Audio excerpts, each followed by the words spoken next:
Tech Sergeant Waters, in my opinion, served the 221st and this platoon in particular with distinction, and I, for one, shall miss the man. But, no matter what we think of the sergeant's death, we will not allow this incident to make us forget our responsibilities to this uniform. We are soldiers, and our war is with the Nazis and the Japs, not the civilians in Tynan.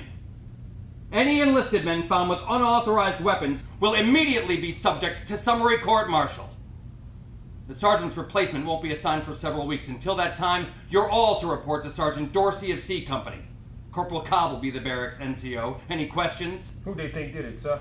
There are no suspects at this time. You know the Klan did it, sir. Were you an eyewitness, soldier? Who else goes around killing Negroes in the South? They lynched Jefferson the week I got here, sir, and that Signal Corps got Daniels 2 months later. Unless you saw something, Henson, you keep your opinions to yourself. Is that clear? That's an order. And it also applies to everybody else. Yes, sir! Now, you men that have duties this afternoon report to the orderly's office for your assignments. The rest of you are on the colonel's quarters cleanup detail. Cobb, I'm going to see you in my office at 1350 hours. Yes, sir. As of 0600 hours this morning, the town of Tynan was placed off limits to all military personnel. Friday night dance is canceled.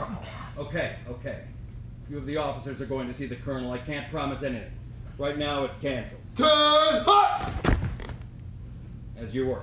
The one thing that I really, really like about this play is not only is it a sort of a murder mystery, whodunit, but the backdrop, of course, is that it's a play that deals with race relations in America during World War II. My technical sergeant, Waters, has been killed at the beginning of the play, and throughout the rest of the story, Taylor himself is on a drive to find who is responsible for the murder of his sergeant. It's supposed to be something that's short and sweet in a sense. Get in, file a report, and it's over with.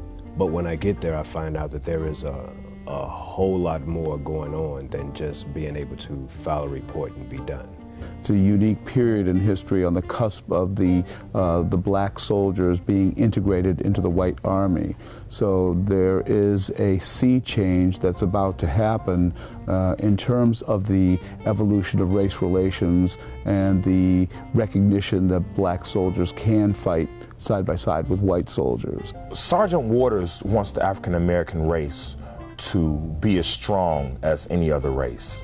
As strong as the white race, as he puts it. He says he wants lawyers, generals, doctors, senators, and he wants them to be, at the top of the line, not just as a background. In the course of the whole storyline, Waters' character is someone who really struggles with his way of separating the good black soldiers from what he believes to be the embarrassment to his race. Taylor, I think, represents the resistance to change, as it were, as Davenport comes in as the first Negro officer that he's ever met, and that initial change in the military. Taylor is the one who fights him all along the way. I'm not afraid of white men, Captain. Then why won't you arrest them? Because I do what the facts tell me, Captain, not you! You don't know what a fact is, Davenport! Begging your pardon. What is it, Corporal? It's for Captain Davenport. We found Private Wilkie, sir. We haven't located PFC Peterson yet. Seems him and Private Smalls went out on detail together and neither one of them showed up.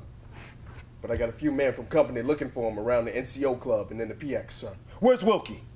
He's waiting for you in the barracks, Captain. Didn't you question Wilkie and Peterson yesterday, Davenport?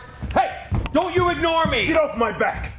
What I do, how I do it, who I interrogate is my business, Captain! This investigation is mine. Mine! Don't treat me with that kind of contempt. I'm not some redneck cracker. And I'm not your yes sir and colored boy either. I asked you a question. I don't have to answer it. Indeed you don't, Captain. Now, Captain, what if Bird and Wilcox are telling the truth? Neither one of us believes that. What if they are? Then who killed the goddamn man? I don't know yet. Is there anything else? No, hotshot. Nothing. And that's where the breakdown really happens throughout the entire play. We really don't see eye to eye at all, But there are times where he's genuinely giving me some information as if he wants to help. The battling of egos is really at the heart of that story as well. So those dynamics are quite fascinating as we discover the truth buried deep underneath the surface.